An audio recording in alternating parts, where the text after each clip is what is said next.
All right, today let's give our opinion on the whole Michael Chandler situation and what he needs to do with his career moving forward, what he should do, and yeah, you're not fighting Conor, little bro. It's time to move on. This man, and no, before I say anything else, Chandler, I love you as a fighter. I don't like him as a.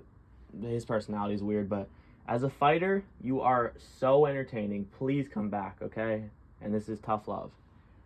He has not fought since November of 2022. We are approaching November of 2024, not 2023. It hasn't been just a year. It has been almost 2 years since this man has fought in the prime of his career with no known injuries.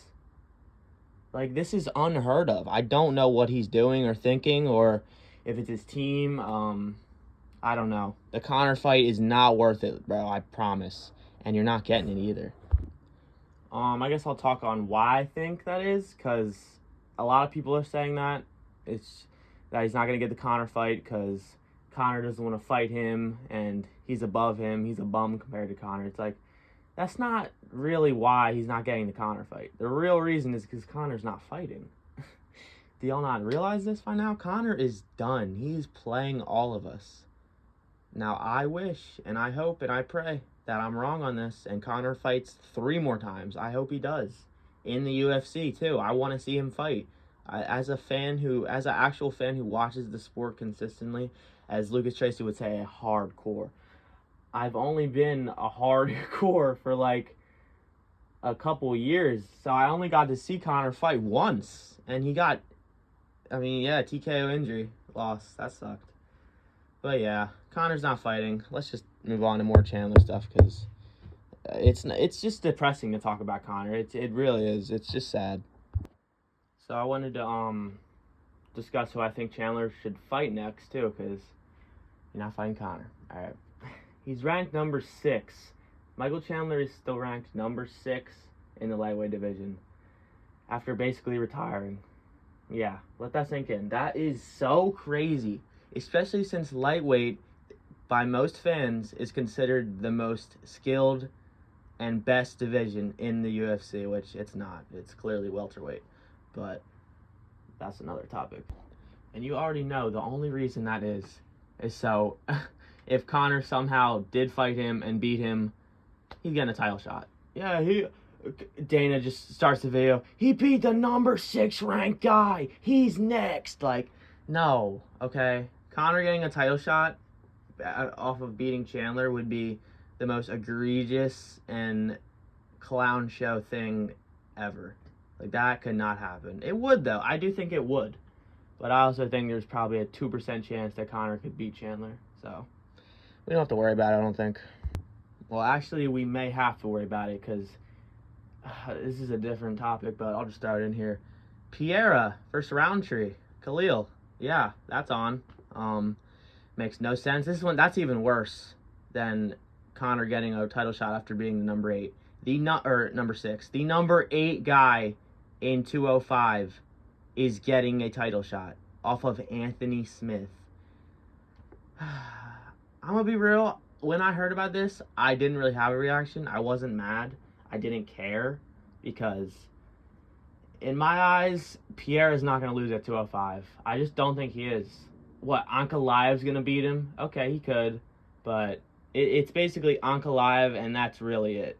Other than that, there's not many contenders who are actually deserving and will ever be deserving of fighting him. So, I guess, yeah, Pierre wanted to be active. He wanted to fight again this year, so they just threw him in there with him. It's really weird. I don't know why they didn't do him with Ankalaev. Well, we know, because they don't like Ankalaev. No, Ankalaev wants to fight in Abu Dhabi. That's on him. I'm going to be honest, bro. That's on you. But let's move on to who Chandler should actually fight for his next fight. And it needs to be in the next 6 months. This guy cannot fool around anymore. He is already, I don't know how old he is. I'm not checking. He's old, okay? He's he's in his prime, but he's on that kind of Volk. I think he's like 34, 35. He's on that Volk age era where he's right at the tipping point of where people are meant to fall out of their prime. He's in it, which is usually the case. But yeah, Chandler should fight Mateus Gamrot at UFC either 305, 310.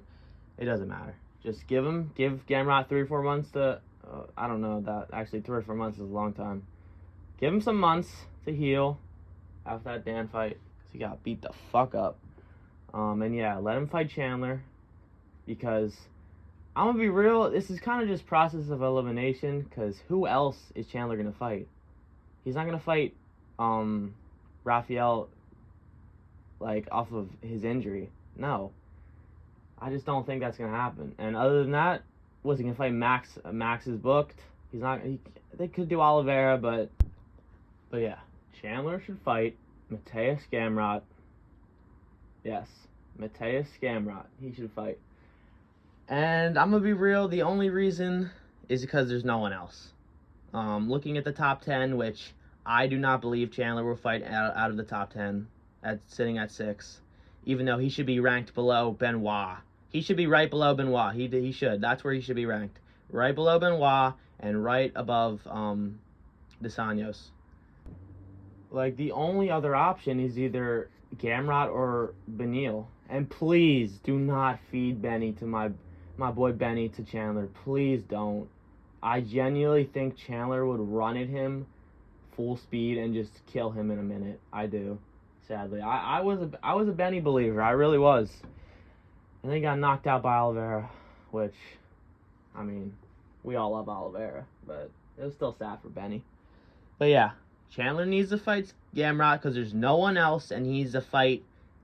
In the next 6 months, he needs to fight. He cannot wait till the end of 2025, which, I mean, I know he could get a fight announced any day now against someone else, but I think realistic, he could appear at UFC 310, 311, give Gamrot some months to heal up, and get a training camp in, and get him in there. Great style matchup.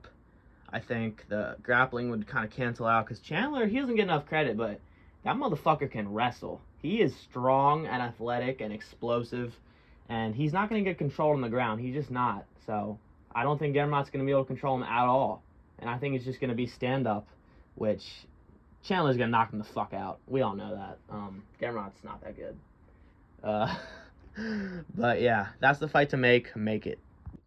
And yeah, man, I think that's a really good comeback fight for Chandler. I think it's a good fight for Gamrot, too, because if Gamrot can sub Chandler, even knock him out, and end his career, because if you lose to Gamrot off of a 2-year layoff, it's over, bro.